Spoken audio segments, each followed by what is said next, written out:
And first up tonight, new information on the man who ambushed Douglas County deputies the morning of New Year's Eve. He was tracking their every move on surveillance video, unloaded bullets from some of the 15 guns inside that apartment. Just some of the new details News 5 learned today in a one-on-one interview with the Douglas County Sheriff. News 5's Zach Baxton was in Highlands Ranch today speaking with Sheriff Tony Spurlock. He's here now with our top story tonight. Zach. Yeah, quite a bit of new information today. Sheriff Spurlock says the call to Matthew Reel's apartment really wasn't much different than any of the 500-some mental health calls the community response team has responded to since it was formed.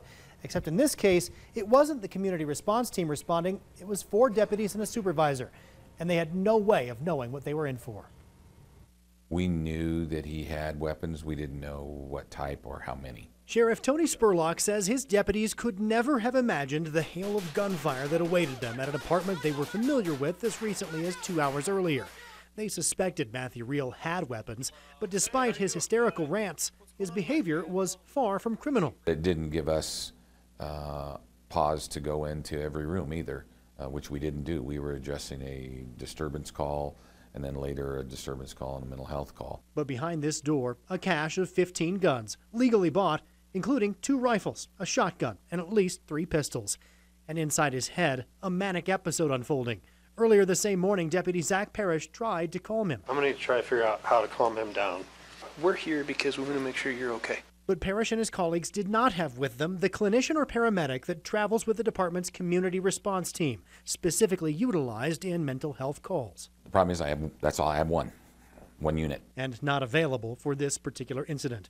When Reel called back at 5:14 a.m., he was ready. We do know that he had a camera on the exterior of the house, and he was monitoring our entry, and he had a camera inside the house that we later learned fed to a monitor in his bedroom.